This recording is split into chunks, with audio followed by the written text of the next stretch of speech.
Welcome back to Subsistence Hardcore. Well, look at what we've got right here. A lovely salmon. And look what we've got in here. A lovely salmon fillet that we just cooked up. I caught 2 salmon overnight, made a bunch of stuff. We had, I made sticks and cord and planks and all kinds of stuff. So now we are set for the day. I just probably should eat a berry, maybe. Or do we want to swim for some kelp? You know, we're right here. Let's fill the fire up. Nope, not there, but here. Right. Take a quick dive. Hopefully we'll find a piece of kelp or 2. Yeah, here we go. Then we don't have to eat our berries. Is that kelp? Yeah, it is. Here we go. I think I saw another piece. Might have just been a shadow or something. Well, there's one near the shoreline over there, so we'll grab that on the way out. But for now, yeah, this is great. Having caught those 2 salmon was wonderful. Come on, get up. Okay, that's weird. It's kind of difficult to get up onto the platforms from that side, but alright, let's go ahead and eat one of these, and that gets us pretty close to full. I guess we can eat this. Oh, there's a wolf right over there on the beach, and let's go ahead and fillet this guy and get that cooking. And then we'll definitely need to get a lot more wood, and I want to get some water in us. Yeah, because I used up all the wood for sticks and planks, and so we're gonna have to remedy that. But look at this! I got 31 of these fish oils I used to make the medicinal tonics. Now we already have enough medicinal tonics to make ourselves an antidote, but we just don't have the liver. Man, you know, these wolves have been stingy on the livers. Alright, I think it's a loot crate over there, but we're not going to leave the fire right now with that salmon fillet in there. Let's just take that, stick it here. And then we top this off, and we are good to go to head out. So, right on. Well, to start to another lovely day. And there's a couple more kelps. This is good. Yeah, I like the way today is starting out. I don't want to get too excited because you never know. Things might turn on a dime. But, you know, having a positive outlook helps me to be a little bit more confident about things. I mean, I don't want to be like a major risk taker, but I do want to avail myself of opportunities. And I've been watching some Darren Brown videos recently. I don't know if I mentioned that previously, but it's interesting how he did a show like The Secret of Luck, where they started a rumor in a town that rubbing the head of a statue of a dog in the local cemetery would bring about luck. Now, understand this is a pretty small town, and you know, like everybody knows everybody, and everybody knows the history of the town and all that stuff. So when they first got there, they sent in like a reporter. She's not really a reporter. She was somebody that works with Darren Brown, like one of his producers or something. That she started asking people about the statue that, you know, supposedly gives people luck.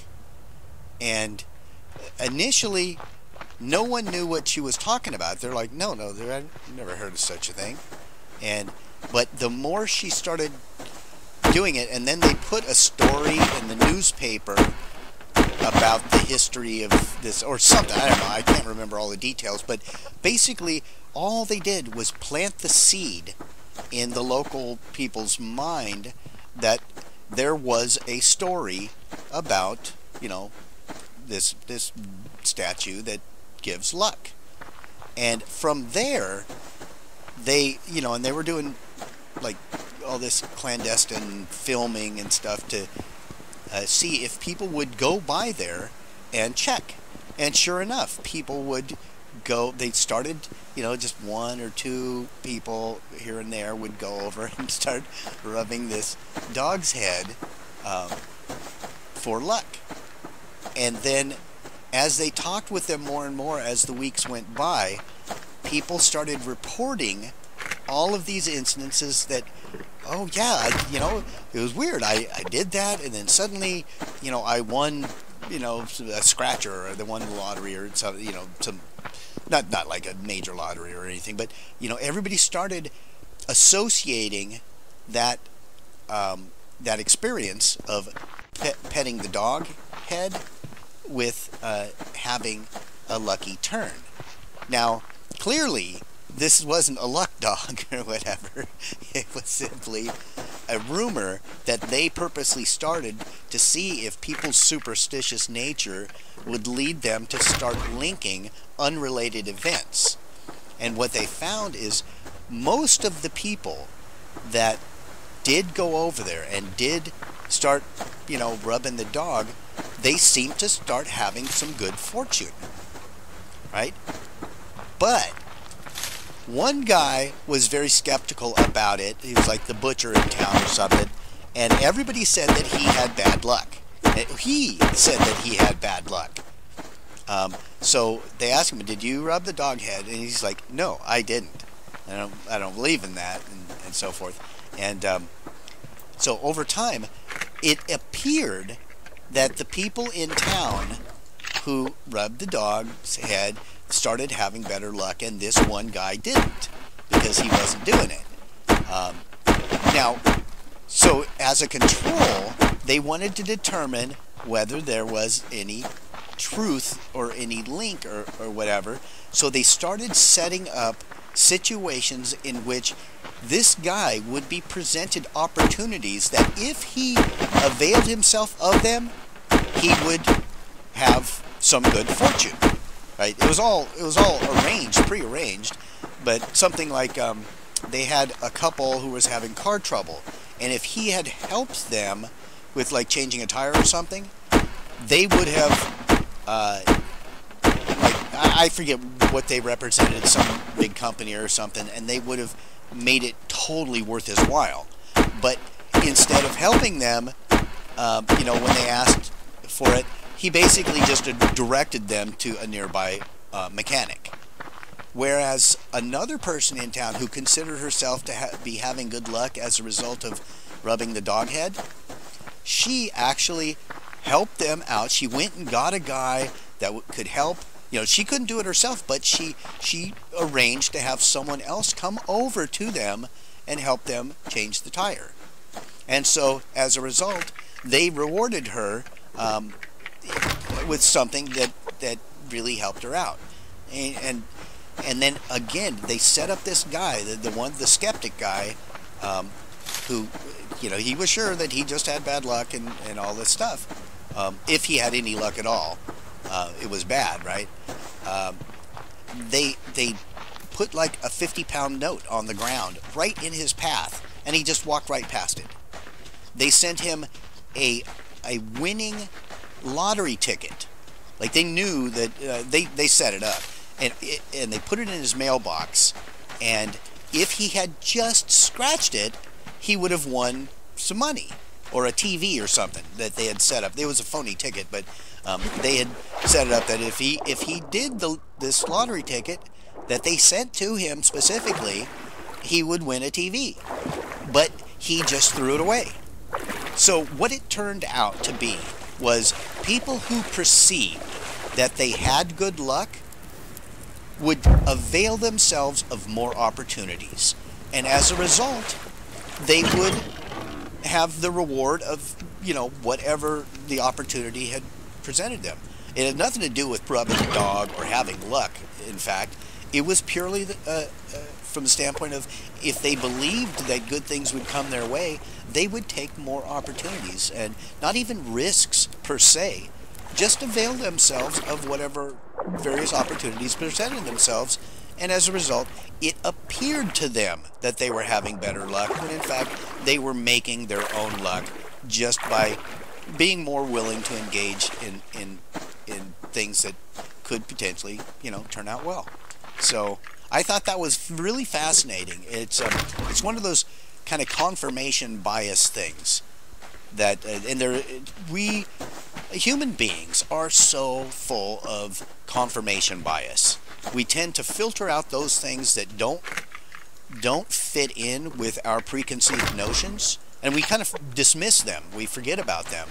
But anything that corresponds with what we already believed, we lock that away and use that to confirm whatever it is that we believe. So that's something that I try to be always very aware of, my own biases, and not let them completely dictate my actions. So if I have a view of this one thing being good, this one thing being bad, I like to periodically check myself and reevaluate. Am I just making snap judgments based on what I previously believed, or am I truly evaluating all the data appropriately, in whatever situation, to determine, if it is in fact, like I assume it to be. So, and I encourage everybody to be, it's a little dose of skepticism in everything is good. I consider myself a skeptic. I don't take things on face value. I want to get opposing points of view, weigh the evidence, look at, who's credible, who's not credible, and so forth, and then make a more informed decision about things than to simply say, oh, well, this guy is saying what I already believed, so therefore he must be the right one. That may not be true. So I encourage everybody to always have a little bit of dose of skepticism about things, that, especially if it challenges your cherished beliefs. Because there is nothing more wonderful in the world than, in my mind at least, than discovering that you were wrong about something. Now, initially, it feels terrible. But the best part of it is, when you realize, oh man, I've been wrong for so long about this thing, you feel a little bit like an idiot, like a dupe. It's like, oh man, I've been taken advantage of, or I've been, somebody's pulled the wool over my eyes, whatever. But the beauty is, then you can be right about that thing from that point forward. You no longer ever have to be wrong about that. Unless there's new information comes along that tells you you're wrong about that too. But that rarely happens in a situation where you thoroughly evaluate your beliefs about something, and you take in all the information from all sides. Everything that's available to you. More often than not, that's going to be something that alters your perception pretty radically, and you rarely have to then go back and second guess it because you've already done all the research. You know what I'm saying? So anyway, I don't know why I'm talking about all this, but it is a subject that is very near and dear to my heart, because I have, in my life, had to reevaluate some of my deepest held beliefs, and I found out how wrong I was about certain things. And look, we got that chicken. See? I didn't even have to think about it. Why? Because I had an optimistic attitude about being able to just get that chicken. I wasn't going to be concerned that it was going to run away. If it ran, it ran. If it didn't, it didn't. And it didn't. And we got it. So, but yeah, no, I was just saying, I have challenged myself on some things that I had been believing since I was a small child. And I just assumed, oh, everybody believes this to be the case. Everybody I know, my parents, my family, all my friends, virtually everybody I knew believed what I believed to one degree or another, in one sense or another. And then I thought, wait a minute. Am I believing this because everybody else believes it and I'm comfortable with that? Or am I do I really have all the evidence, and does all the data fit? And in fact, I found out after doing thorough research, not just looking at what I already believe to be true, like reading things from my, my previous viewpoints angle. No, I started reading everything from the other side, and man, it was life-altering. But what a catharsis, to finally be freed from the shackles of an incorrect belief system, and then realize that, hey, I did my due diligence. I have looked at everything from every angle, and I spent months and months researching this to find out, am I correct about this? And the more I looked, the weight of the evidence piled up so heavily against my preconceived notions that in the end I had to just acknowledge, oh man, I have just been walking around with blinders on this whole time. And then suddenly the whole world looks a little bit brighter. I felt a lot more confident that, I always had some doubts about this belief, and then I'd just push them off, and I'd find some way to reconfirm my belief. But now I don't feel like that's even necessary anymore, because again, I've done all the research. I looked so deep into everything that in the end now it's like, okay, there's no argument I haven't heard. There's no evidence that I haven't seen. And having gone through that process, now I feel so much comfortable in stating, yeah, this is what I believe, and I don't have to, like try and make excuses for holes in a belief system that I couldn't quite explain, and I would previously just kind of say, well, it's a mystery, that part of it, things that we don't fully understand or whatever. And now I do fully understand the whole gamut of the subject matter, and I don't have to feel like, okay, I have to sweep anything under the rug to preserve that belief. Oh God, there's a freaking wolf over there. That startled me. I've been rambling about something completely unrelated to the game for so long, and now we got this freaking wolf coming over here. Look, wolf, you just go.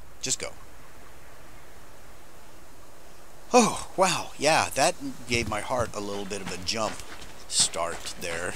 I just didn't really need to attach electrodes to my chest.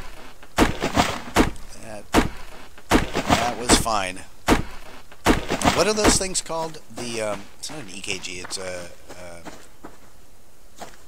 the paddles that they use on you to jumpstart your heart when you, what the hell are those things called? Somebody help me out. Post that for me. You know what I'm talking about.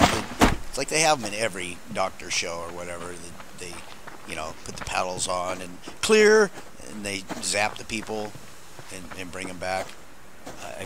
I'm drawing a blank on it. I don't know why it matters. It just bothers me that I can't remember something common like that. I probably will before the video's over, frankly, but not until I stop thinking about it, and then it'll just rush back. You know how that is. You can't. The harder you try to remember something, the less likely it is that you'll actually remember it. Because it's like your brain starts playing this trick on you of hiding whatever it is you were trying to remember. Alright, come here, chicken. Just hold still. Look at that! Look at that, guys! I took my mind off of the game and the aiming and all that, and now 2 chickens, no worries, no muss, no fuss. That was freaking great. I want to have that same kind of confidence when it comes to the bunnies. But I do think that the bunnies they simply have a longer aggravation. But having gone through this whole conversation about questioning your preconceived beliefs, I am going to reevaluate my view on bunnies. And there's another chicken over there. I don't think I actually have to kill this chicken, but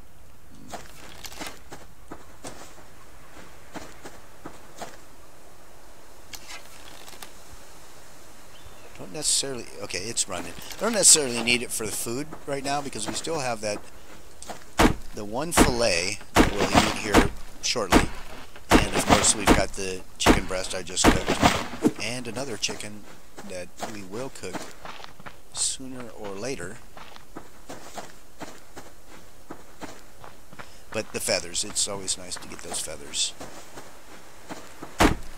But yeah, I'll reevaluate. Maybe I'm just wrong about the bunnies. They do run farther. That is pretty clear to me, and they seem to run faster.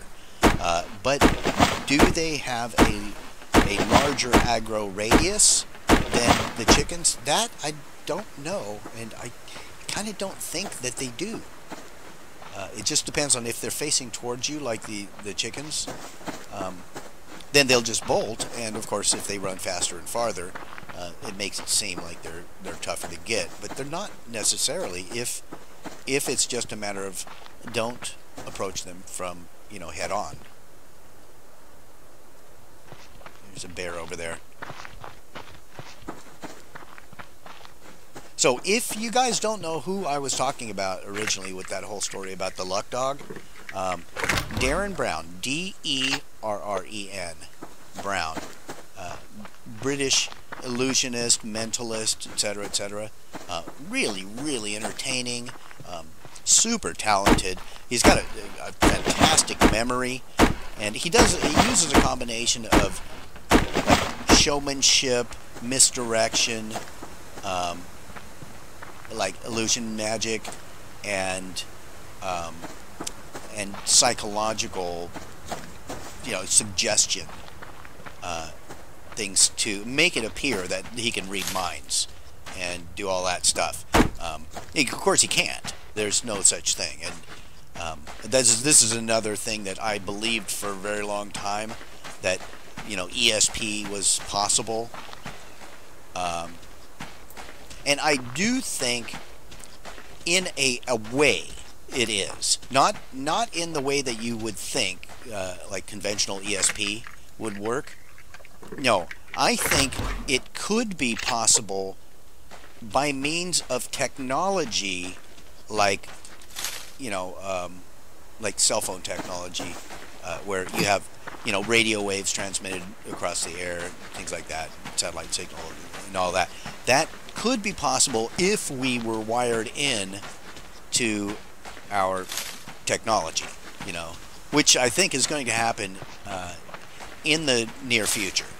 It's going to happen sooner or later. We already use prosthetic limbs and so forth for handicapped people, but with our abilities, you know, like our technological advancements in things like computer AI, genetics, robotics, and nanotechnology, getting us to where we are linked in. Like, imagine having your brain just connected to the internet.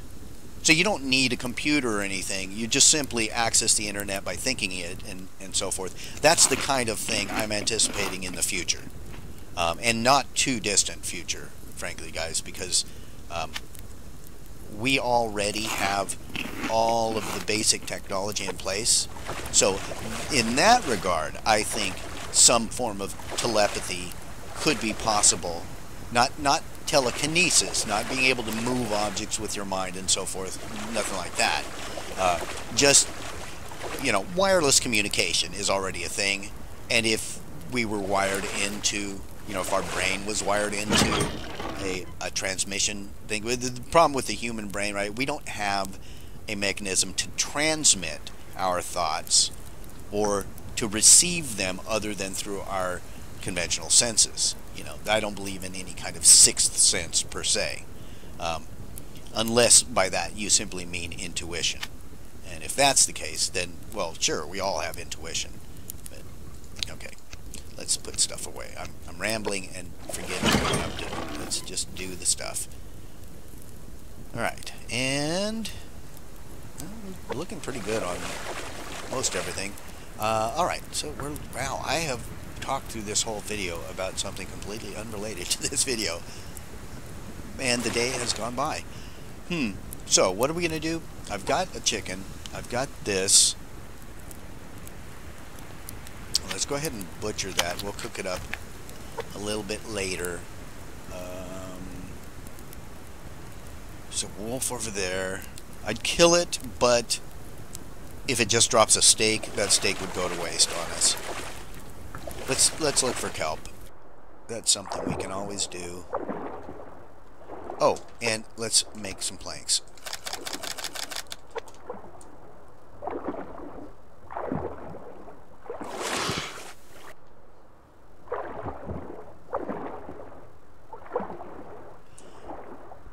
So, okay, I've gotten us off on lots of tangents, and since I have taken us down that rabbit hole, if you guys haven't heard of a man named Ray Kurzweil, some of his ideas are a little bit out there, but there's no denying the guy's a genius. He invented the first synthesizer. He has predicted the invention of many of our technologies that we just take for granted today, like, you know, laptop computers and cell phones and stuff. He predicted their that they would be developed within like a year or two, or, you know, just a short period of time. He knew when that kind of technology would become available.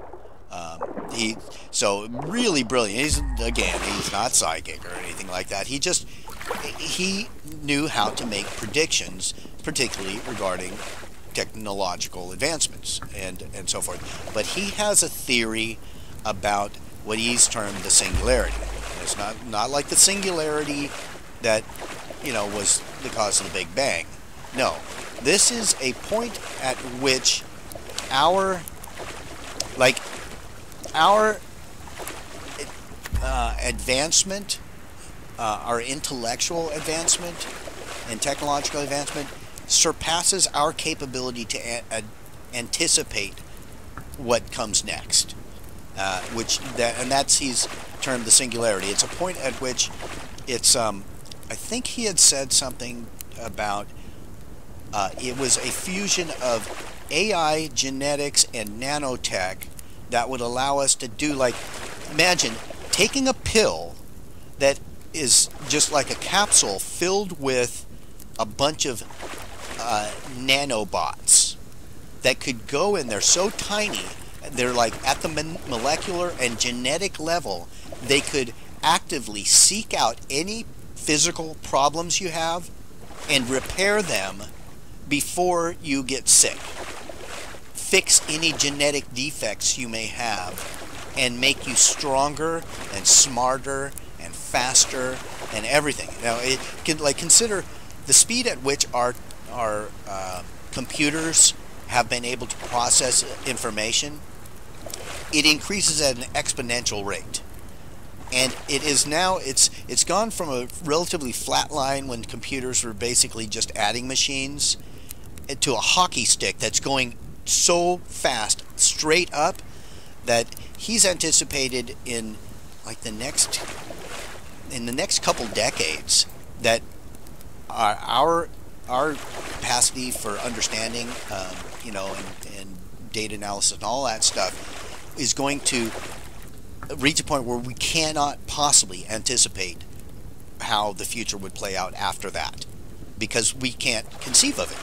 Our brains aren't capable of that. So, really fascinating stuff. I would advise. There was a special about him. Like I say, he's got some crazy ideas. He wanted to bring his dad back to life or something. I don't know. He had a tough time when he lost his father, and he looked up to him a lot. And he had some weird ideas about that, or about living forever by eating a certain diet and things like that haven't, you know.